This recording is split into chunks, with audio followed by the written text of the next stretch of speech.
Momento do Discipulado.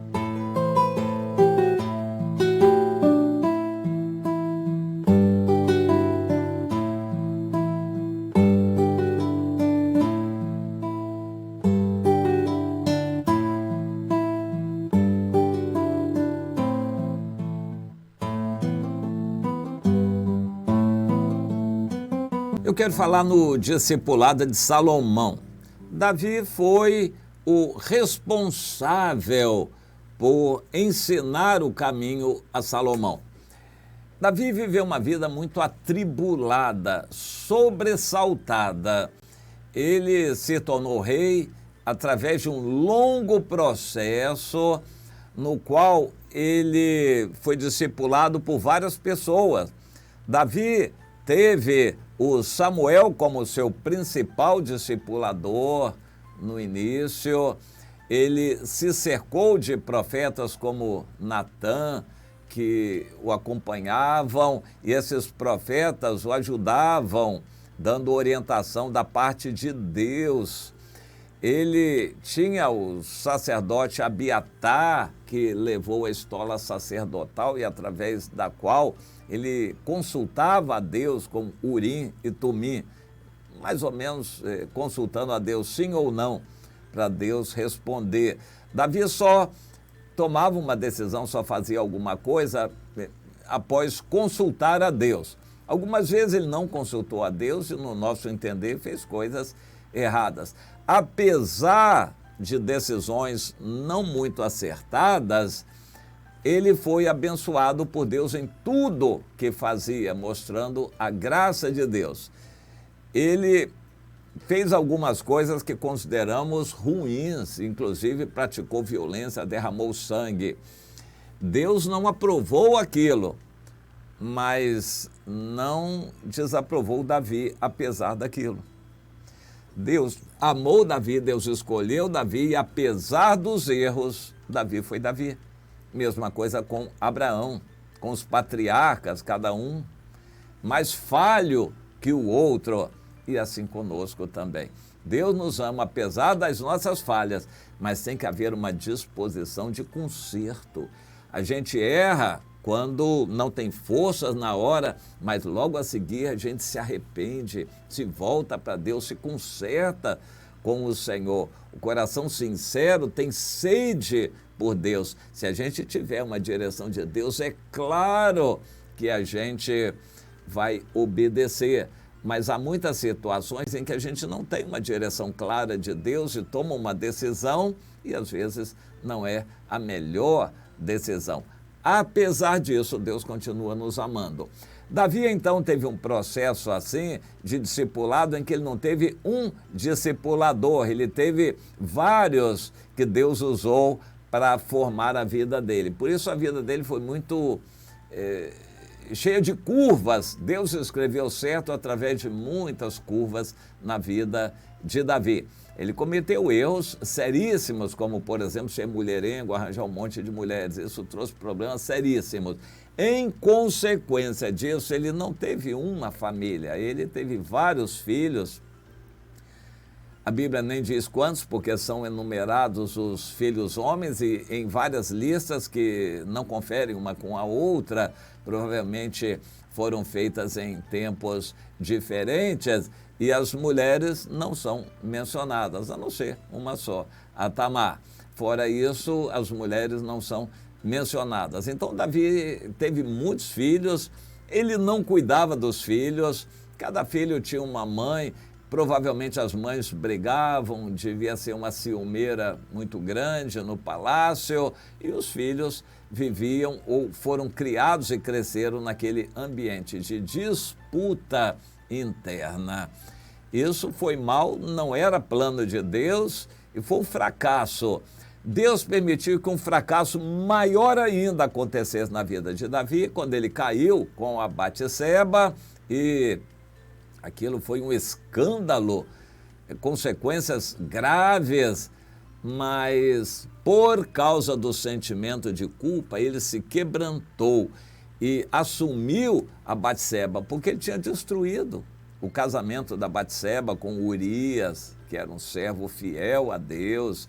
Davi tinha destruído aquele casamento por causa do olho grande em cima da Batseba. Por causa disso, um sentimento de culpa levou Davi a cuidar melhor dela do que das outras mulheres. E assim ele teve um filho. Quando teve um filho com ela, o Salomão, Davi cuidou melhor daquele filho do que dos outros. Além disto, ele teve a revelação de Deus, esse é um ato supremo da graça de Deus, de que oriundo daquele casamento que começou com adultério, daquele casamento, pela graça, Deus traria aquele que seria o sucessor de Davi, o rei no lugar dele. E então, o Salomão nasceu, Davi já sabia que ele seria rei. E Davi quis preparar muito bem a vida do Salomão.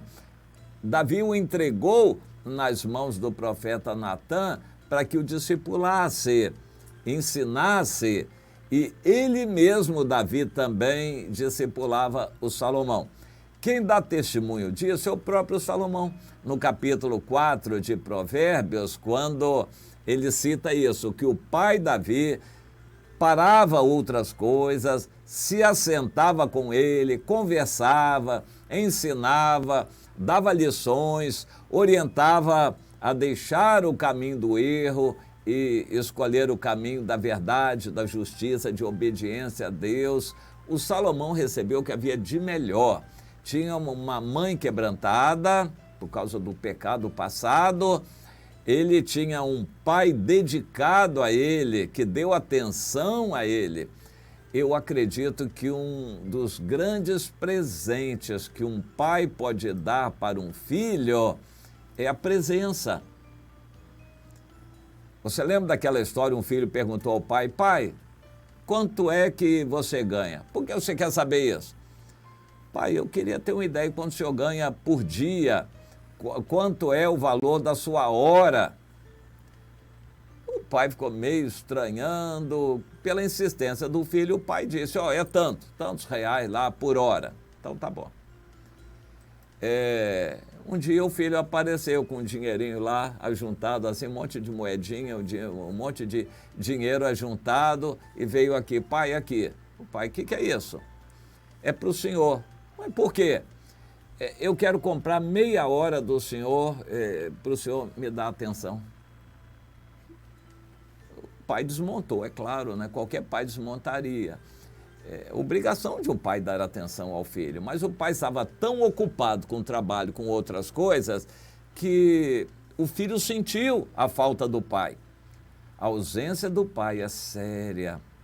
Uma família separada, as mães deveriam, no meu entender, aguentar muito mais. Claro que os pais erram muito e tinham que dar presença para os filhos, mas as mães deviam suportar um pouquinho mais com amor para tentar ter o pai presente pelo filho, não por ela como marido, se ela já desistiu, mas pelo menos como um pai para o filho.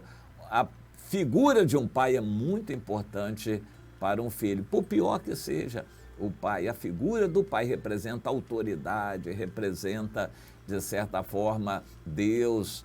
A mulher deveria ter um pouco mais de paciência para que o filho pudesse ter a presença do pai. Aquele filho que quis comprar meia hora de atenção do pai, ele sabia o que estava fazendo, muito carente.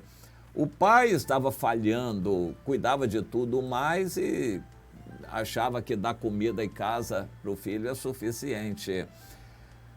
Deus quer que a gente dê atenção. Davi deu atenção ao Salomão por causa da culpa dos pecados passados e do escândalo que ele causou. Aí ele começou a dar atenção ao Salomão, o que ele não tinha feito com os outros filhos. Se Davi tivesse dado atenção aos outros filhos, a história poderia ser muito diferente. Mas antes tarde do que nunca. Mesmo tarde, Davi ainda pôde dar atenção ao Salomão e preparar o Salomão para ser o sucessor. Eu imagino que quando Salomão assumiu o reino, provavelmente entre 12 e 16 anos de idade, ele deveria ter irmãos mais velhos com 30, 40 anos ou mais.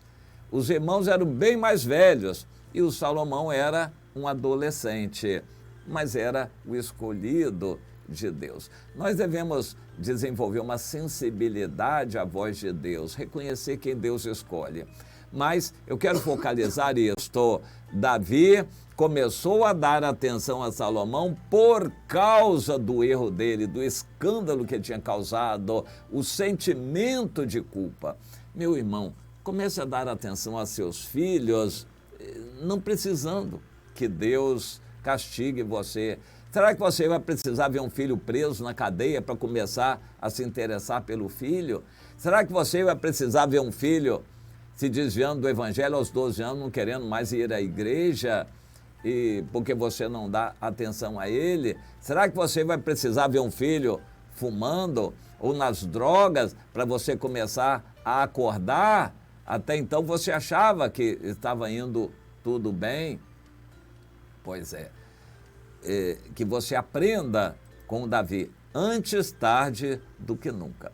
Se o seu filho já cresceu muito, está já numa fase em que não ouve muito, então, pelo menos você procure dar um pouco mais de amor e orar por ele, chamar para alguns momentos de oração, comece a dar um pouco mais de amor a seu filho. Se a educação você falhou, você não deu educação para ele quando devia dar, nas tenras idades, se você não disciplinou quando o filho era criancinha ainda, então, pelo menos tarde, comece a dar amor e se interessar, orar pelo seu filho, procurar conversar com ele, compartilhar experiências da vida, procurar saber como está a vida dele, respeitando o filho. Existem pais que não respeitam os filhos, enquanto o filho em qualquer idade querem mandar no filho, dar ordens para o filho. O filho já cresceu, já é gente, e o pai acha que tem direito de mandar, de falar autoritariamente. Não, se humilhe diante de um filho. Seu filho já tem 20 anos, você tem que tratar de igual para igual, se humilhe, com amor, com reconhecimento de que ele é gente, valorize o seu filho, não humilhe seu filho de 20 anos, querendo falar de cima para baixo, ou com autoritarismo, uma moral que você não tem, mas comece a reconhecer seu filho, isso é humildade. Eu lembro do Dr. Shedd, Russell Shedd, humildade é a qualidade pela qual nós vemos o outro. Então, reconheça valor nos outros. Um filho de 20 anos já tem seus valores pessoais, ainda que não sejam bons, mas reconheça, fale de igual para igual com um filho de 20 anos. Eu estou citando um exemplo. Qualquer que seja a idade de seus filhos, respeite seus filhos. Você só vai ter a lucrar. Davi aprendeu isso a duras penas, mas graças a Deus, porque o Salomão recebeu o que havia de melhor de formação. Se desviou mais tarde, depois de velho já, de muitos anos de reinado, mas ele recebeu o que havia de melhor, porque Davi acordou, antes tarde do que nunca, mas Davi acordou. E você, já acordou para seus filhos?